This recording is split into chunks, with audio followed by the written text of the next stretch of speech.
Ricky Flux, I think we get to our bold predictions for Deadpool and Wolverine. This is something we do for major superhero films that are releasing. Ricky Flex, we'll go one for one here. This is something where when I was making my list, I wasn't trying to think of something too obvious. We know there's going to be an embrace of the Fox Marvel universe and the X-Men that have come before. And who knows what other Marvel characters might be popping in here. But I tried to make my predictions a little bit more unique, a little less predictable. Did you find the same thing when you were doing when you were going through your brainstorm? Yes and no. Yes, we have to address some things.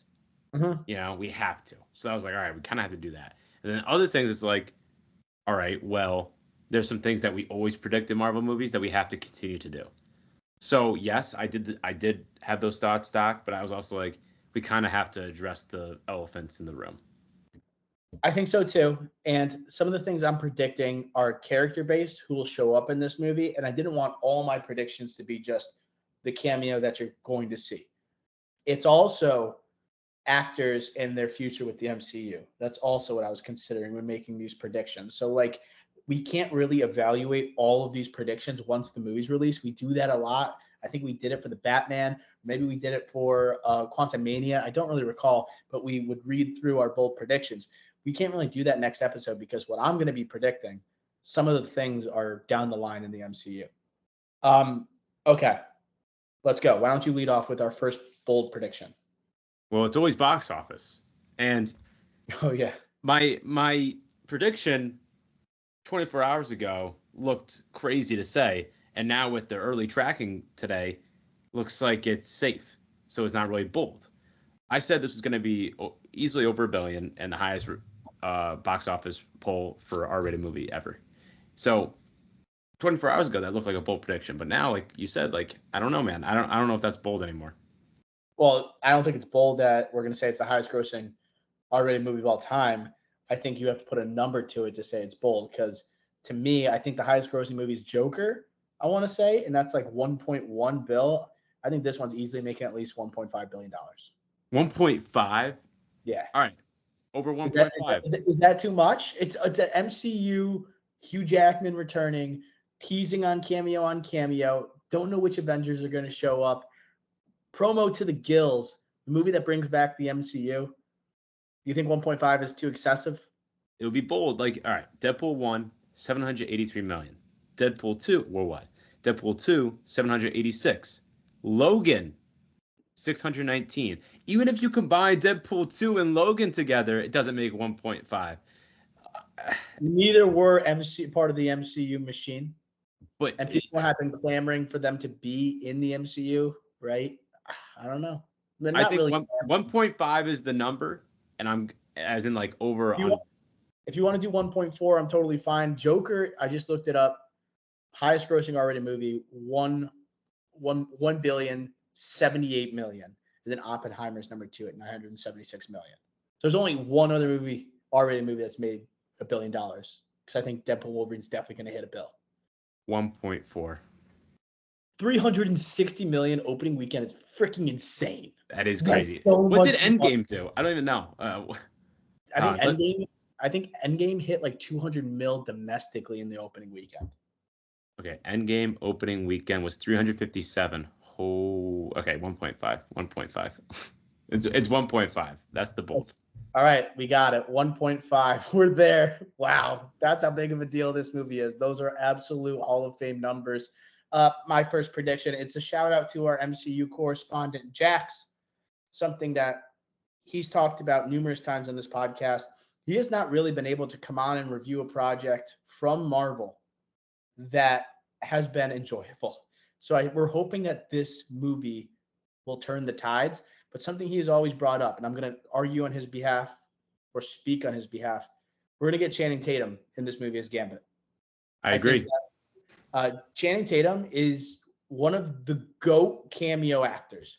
He will show up in Bullet Train. He will show up in Free Guy. He'll show up in The Hateful Eight. Like he's just made over the last, Hateful Eight was 2015, but over the last like 3 or 4 years, he's kind of done profitable, low budget movies like Lost City of Z, and he did that dog movie, and then he's done like David Leitch cameo, and he's just been someone putting himself out there, having fun with it. I think he has kind of eased the brakes on like his anger of not getting his Gambit movie off the ground, and this is a now or never type of situation. I think for Channing Tatum, I see him and his relationship probably. I would imagine.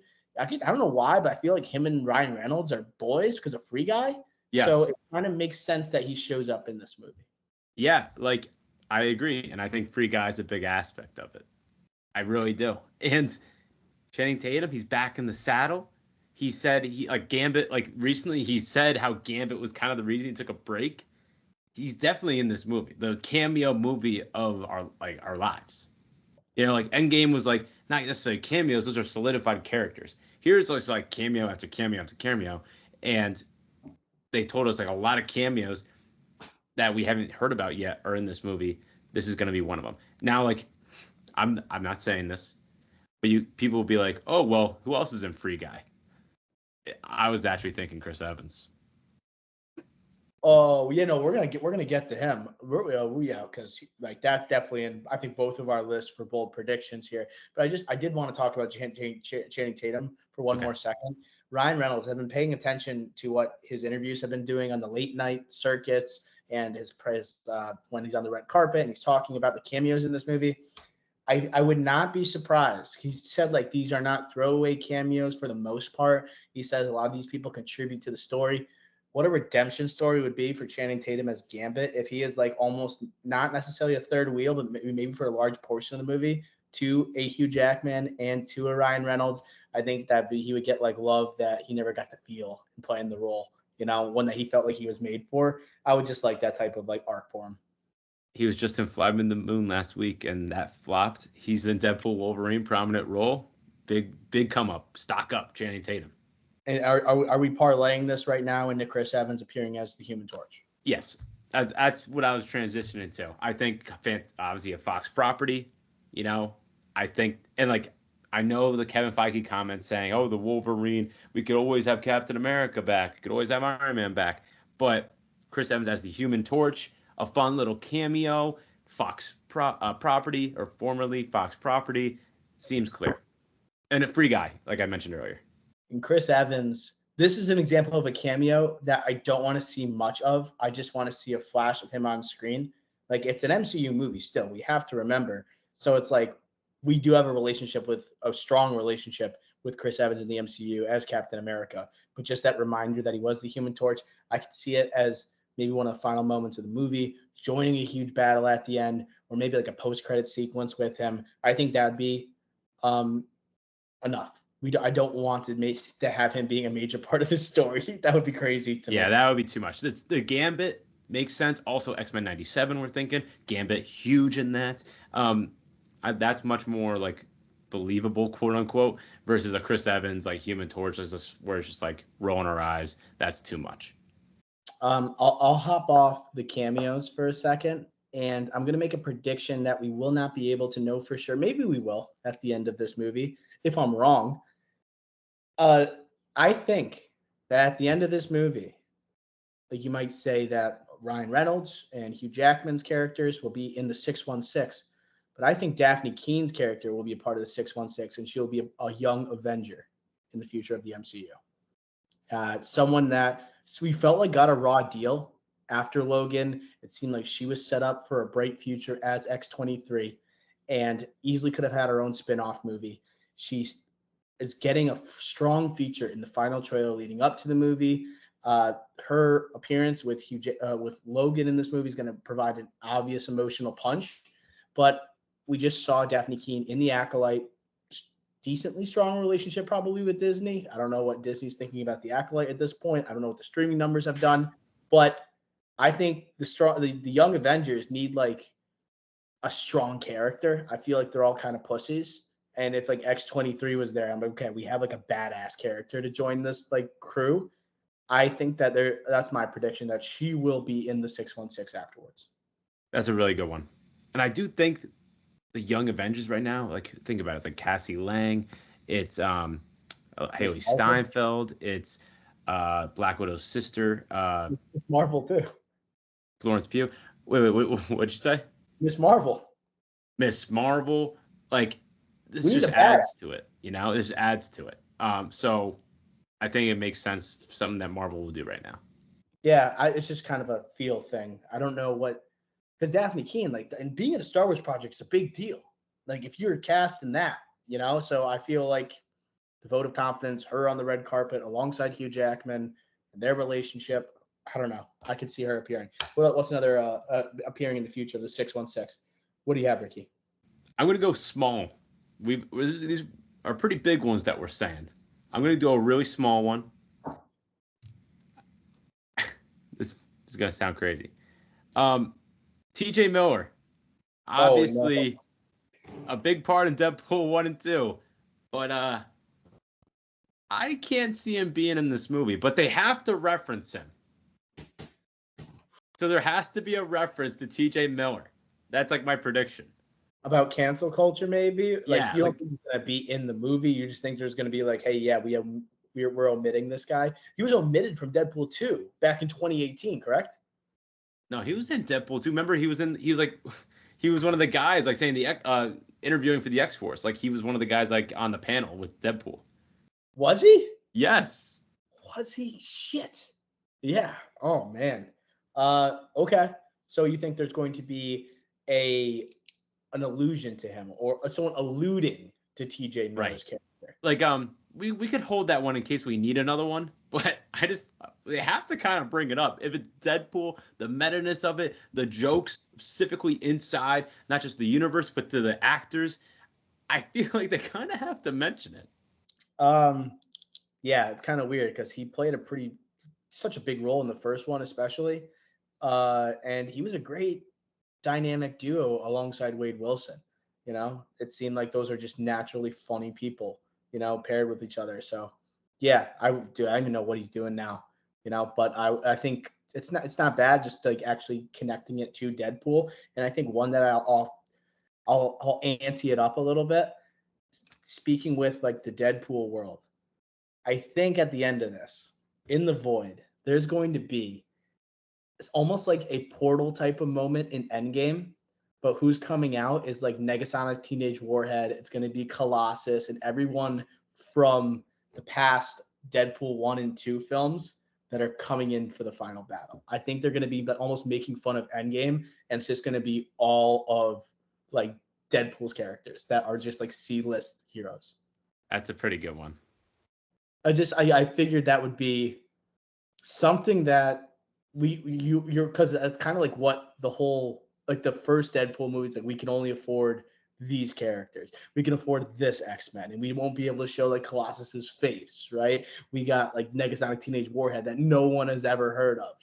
I think it'd just be funny if you take that iconic moment and you did it with such, I don't know, characters that no one cared about before Deadpool. It's weird too, because like we know they're portals, not like the TVA portals. Like there's actually like Doctor Strange portals in here. So it's like, oh, Doctor Strange is in this, or Wong is in this, or like Ned is in this. Like they're not gonna go that far, but like they got to do something with that too. So it's like one of the main like wizards have to be in it, sorcerers. Yeah, and it looks like, I don't know if like that's the middle of the movie or the end of the movie when they're in the void, or the beginning. Who knows? I assume like they're going to be fighting in the void against Emma Corrin's character here. But also like the trailer the first scene seems like you're going to be with Deadpool and all his friends. I think it was on Wade's birthday, and he's doing this journey. He said the movie's all about friendship. Like that's what Ryan Reynolds keeps talking about. And I don't think he's just talking about his relationship with like Wolverine and Hugh Jackman. I think he's talking about his friends that he's made over the years in the first two films. Okay, what else you got? All right, let's go back to who's who. Taron Egerton. Oh, here we go. I've been saying it since the first trailer. I'm going to say it again. That is Patch. That is a Wolverine variant on Madripoor. Taron Egerton specifically. That is him. So you're saying Taron Egerton plays Patch? Yes. In what looks like a high-stakes poker game or some type of high-class elite type of table that he's sitting at. Right, and the white tuxedo. He's going to be wearing the eye patch. That I still think I know I'm not. It's not the other guys with the face back technology, but if it was, that's got to be Taron Egerton. I know you're shaking your head. You don't I'm not want to do shaking this my one. head. No. I think I would add on to it, and we can workshop it. I think there's going to be multiple big name actors that are playing variants of Wolverine in this movie. Like I wouldn't even say Taron Egerton's the only one. Like I can imagine like everyone that has been like quote unquote fan casted, like they did with John Krasinski and as Mr. Fantastic. I think a prediction I have too is that Ryan Reynolds makes fun of John Krasinski for getting shredded up in Multiverse of Madness like spaghetti. But I wouldn't be surprised if like they kind of took these fan casts and they put like Henry Cavill as a variant of Wolverine, Taron Egerton. I think that's a lot, but I will just stick with Taron Egerton. I don't hate that at all. Okay, yeah, and like it could be like if before like obviously in the trailer we see him finding Hugh Jackman, like Deadpool finding Hugh Jackman at the bar and saying like, oh, like you got the whiskey clause or whatever. But like it could be like him going through TVA portals to different universes, different worlds, and trying to find the right one. And like he finds that one, the patch one, the Taron Egerton one. You can find another Wolverine variant until he finds the Wolverine he's looking for. It could be something like that. And then also, I'm just thinking of other actors that's been fan cast. Henry Cavill I brought up, I guess, because he's just like a hairy dude. But I've heard people like say, "Oh, we would love to see him." Like basically every DC fan that wants to comment on something Marvel says Henry Cavill should play Wolverine. But Daniel Radcliffe, does he make an appearance as a variant of Wolverine? I think that would be fun. Someone that you can't really see as the Logan character for a long stretch of time for multiple movies and projects in the MCU, but for a 10-minute scene in a film, yeah, why not? But I like Taron Egerton. Let's just stick with that one, Ricky Flex. Okay. What else do I have, Ricky Flex? I do think that Taylor Swift is going to serve as the Brad Pitt role in this movie. Brad Pitt in Deadpool 2, where we're going to get a slight glimpse and it says it's, oh my God, look at that person. We have Brad Pitt in the second one. I think we're going to have Taylor Swift somehow in the third one. I don't necessarily think she's playing Lady Deadpool. I think we're going to see Taylor Swift's face. And I don't think it's going to be for a long time. I think Taylor Swift's in this movie. Just straight up in the movie. It could be just like a quick flash, but okay. Like a quick hour on set. It was something small. I think she's in this movie. And you give a good actual argument, but after, doing some research, getting Miss Flicks involved, Big Swifty, I think she's in this movie. So let me just go a little, like some of this research thrown at you here. So Taylor Swift, you know how she's doing these Taylor's versions of her albums. The next one that she has to do, the last one, is Reputation. All right? Reputation has a snake logo. Okay?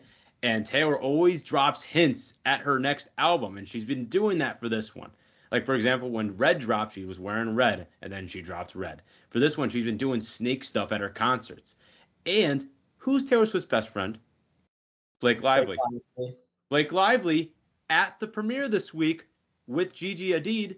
What were they wearing on their wrists? Snake jewelry. Oh, Ricky, nothing that has to do with Deadpool and Wolverine. Even though they were dressed like Deadpool and Wolverine, they added snake bracelets for what reason? What reason? It makes no sense, except that it's suspicious with the rumors. I agree with you. Taylor Swift at least makes an appearance. It could be literally a second, but she's somehow in this. There's too many things connecting the dots behind the scenes for her not to be in this movie. That's in some regard. So how much can we credit you with this theory as opposed to Mrs. Flex? Oh, I will give 60-40 to Mrs. Flex. I was curious. It's like you guys are like Mills and Somerset on top of this right now. Very impressive. So let's keep that. Let's do a Taylor Swift will in fact appear in this movie. I like that. Ricky Flex, give me another one. So there's one post-credit scene in this movie. Okay. That's what we found. News broke today. There's only one. Can we say it's another Blade one? Double Blade cameo. Double Blade cameo. Because of everything that's gone wrong with this, it's like, oh, this is and like they confirmed Blade will be R-rated. It's also like martial arts type of character. There's like there's similar superheroes in some regard. The invincibility factor of both of them. It's a crazy take. Fine. So what else are you thinking for a post-credit scene here? Would it be just like, oh, they're setting up Avengers X-Men? Like, what else could they be doing? Got to be something multiverse related, because this is going to be, I think, the most consequential movie in the multiverse saga that we've had thus far, and it might be the most consequential one that will hold us over until Avengers 5 or potentially Secret Wars. I don't know how much Avengers 5 would even be a multiverse movie. It's got to be something that I think has to do with characters that exist now or we will see in the very near future. And there's the uncertainty of Blade. I just don't think we can do that. There's like, I don't even know if they have the script done yet. They've gone through what, 5-6 rewrites, and Kevin Feige has been making the rounds saying, "Don't worry, we have this all set. You know, we're in good hands. We want to make sure it's perfect. We're gonna make sure it's R-rated." They don't have enough of like their wits about them, I think, to have that as post credit. As much as I would love it. Like, do they introduce us to a Doctor Doom like we thought at the end of Black Panther? Do they introduce us to the Fantastic Four? Beyond it, The Beyonder? So, like, help me out here. Like, what are we thinking? I don't know, because Deadpool is known for having very unimportant like post credit scenes. But So like, I think. Mm-hmm. Okay. I literally thought Chris Evans might be the post credit as the Human Torch. Oh, as like a joke. Yes. Oh, I was thinking that would be like a Vanisher type of X-Force thing. I don't know. I think we got to workshop the post credit, because I think, and we can kind of parlay this into other predictions here. I did want to go one that is less to do with an appearance in the movie, but Hugh Jackman. Hugh Jackman will appear in at least 2 more MCU films following Deadpool and Wolverine. I think he's going to be obviously in Secret Wars, but I think we're going to see him even before Secret Wars comes out, potentially in Avengers 5. And I think the movie is going to be so important for bringing back the MCU. Hugh Jackman seems like he's had this renewed energy to play the character, and he seems to love donning the yellow suit. And if he's doing it alongside Ryan Reynolds in maybe Avengers 5, I think that people were saying there's no way that Hugh Jackman goes beyond this, right? Following Logan, can't believe he came back. He's doing a different variant of the character, not the same exact one. I think that we could probably see him in Avengers 5 or another movie along with Secret Wars. So I think he would be in at least 3 movies after Secret Wars. Oh, at least 3. So like, I think it's going to be this one, Avengers 5, or something else, and then Secret Wars. Okay. What if we word it like Hugh Jackman will appear in at least two plus more, or at least 2 more Marvel movies? MCU movies, yes. Yeah. Probably Avengers 5, or do you think it's somewhere else we can fit him in? Maybe. I think Comic-Con, like Marvel's coming back to Comic-Con for the first time in a while, right? The All Age. Maybe like they announce some lineups that are refined or new projects are on the way that you can imagine him there. But do you see anything maybe aside from Avengers 5? I don't see Fantastic Four, but I do think X-Men will pick up right after Secret Wars. So I could totally see a somehow correlation there, especially with Beast and Kelsey Grammer character being the same. I know it's CGI. I could definitely see something in that regard post Secret Wars. That's why I think I like the 2+. Yeah, maybe he plays another variant, like in that universe. It's not crazy to say now. No, and it seems like he's loving this. Hugh Jackman's loving this shit right now. He loves being back, because like now, like he's like, obviously X-Men were such a huge franchise. It did make a lot of money, but now with superhero like being like actually so back, like back in the 2000s, it was still like, oh, Spider-Man, like the Incredible Hulk. We were trying to figure it out. And now we have superhero stuff figured out. Oh, you're saying Hulk, Wolverine? That could be a possibility, by the way. That's what, I mean, Hugh Jackman has said that on the press tour. Mark Ruffalo, right, has said that he wants his own Hulk movie. It's finally Hulk is in the hands of Marvel now for a solo project. That will be something to hold us over. And we've already been teased that Mark Ruffalo is still a part of this universe following Shang-Chi in the post-credit scene. He was just in She-Hulk. If you had like him versus Wolverine as a standalone movie prior to Secret Wars, holy shit, that would be, I know these guys are past their prime a little bit, but like I don't know. If Hugh Jackman's able to pull this off, I think I am more open to having like these old actors come back and play these roles. I think that was something I was skeptical of, and we talked about with Secret Wars, where it's like, oh, it's gonna be weird seeing these actors try and like recapture their glory and be in their prime.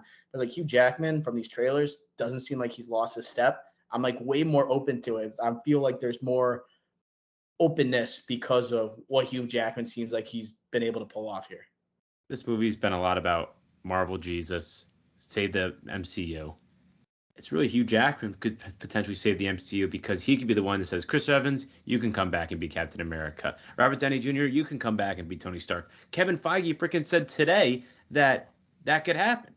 They literally said, oh, Hugh Jackman opens the door for these guys to come back. So that's just, to me, to my ears, that's saying they will get them back somehow, pay them all the money in the world to come back for Secret Wars, and then they'll be Endgame / Avatar Way of Water or whatever, Avatar 1 numbers for the box office. And then we're back. And it doesn't feel, I think I've said before, it felt desperate that we're relying on Secret Wars and these old MCU heroes and actors to come back to rejuvenate the MCU. But like it also, I think Deadpool and Wolverine is showing like there's plenty left in the tank with some of these guys, and like there's a reason why they were beloved in the first place. Deadpool, Wolverine saving the MCU because it's good and connects to the MCU in a clever way, or Hugh Jackman saves the MCU because he could just bring back everybody else. He's the reason they could do that. Okay, we're at 8 predictions right now, and that doesn't include the post-credit scene one. Or TJ Miller. Or okay, so let me just read what we have right now. I think we should cut it off at 10. And so we said this movie is going to make $1.5 billion. We also said Channing Tatum will appear as Gambit. We also said in our third prediction, Chris Evans will appear as the Human Torch. Number 4, Daphne Keane will join the Young Avengers in the 616. Number 5, the Endgame portals will transport Deadpool franchise characters into the final battle. Number 6, Taron Egerton will be playing Patch in the movie. Number 7, Taylor Swift will appear in this film in some manner. 8, Hugh Jackman will appear in at least 2 more MCU films following Deadpool 3. And am I missing anything? No, I know we talked post-credit. We didn't make a decision. I know we talked TJ Miller. I think one other thing we have to talk about that we always talk about is who's going to die. And you can't say Paul Rudd. Colossus? Like he's not. I don't think it's going to be that like hard of a hit if he dies. I think it's going to be some type of X-Men variant third wheel that will die in this movie. Someone that's not Deadpool or Wolverine. Can I go somewhat off the rails a little bit? Okay. I'm not saying we have to write this down, but who died in Deadpool 2? Vanessa, right? She's not going to die in this one. Peter's not going to die in this one. They're not going to kill the kids, Teenage Megasonic Warhead, and I forget the other one. So it's like and they're not going to kill X-23, obviously, because we just said, like, she's also a kid, but also she's going to be a young Avenger. Who does that leave? Maybe it's like because like, again, this kind of has to pull the heart a little bit. And again, so much of the trailer is about, this is my world, like my family. That's what Wade says. So one of those people have to die. So maybe it's like a spin zone. It's the blind old lady, dies out of just like, natural, she dies naturally. Do you think she's biting the dust? What's her name again? Blind something. I don't remember her name. Al? Is it Blind maybe. Al? I think it's Blind Al. Okay.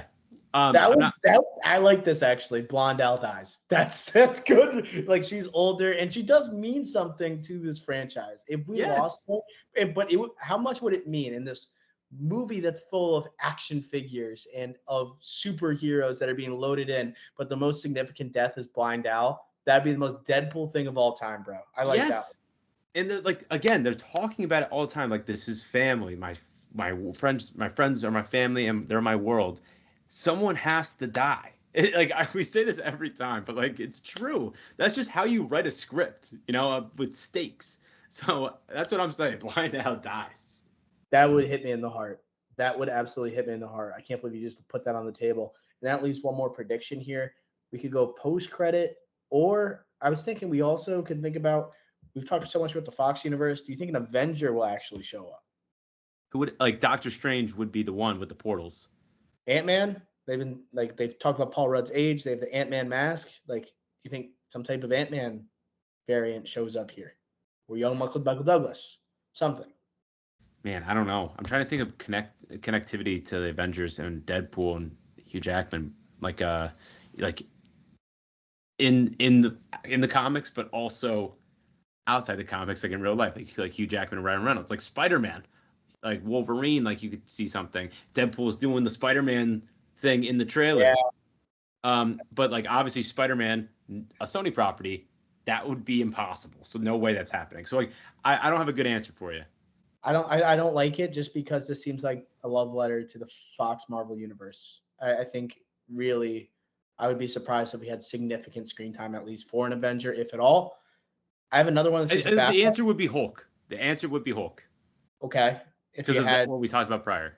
Imagine if they got Edward Norton to play a variant of Bruce Banner.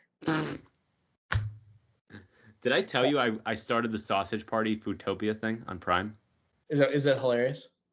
It's kind of just rehashing what they did in the movie. I quit after the first episode and a half. Is But Edward Norton hilarious. Is Sausage Party the movie streaming on Prime right now?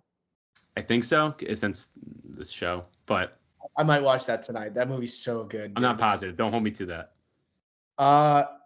Another one I ace in the hole here is that Blake Lively is Lady Deadpool.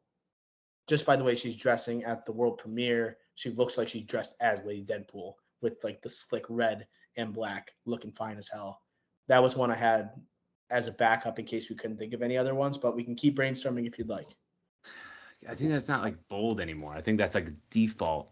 How about the Mr. Fantastic joke? John Krasinski will be made fun of by Deadpool in this movie for being shredded as yeah, that's fair. As Mr. Fantastic and I think it's that or T.J. Miller.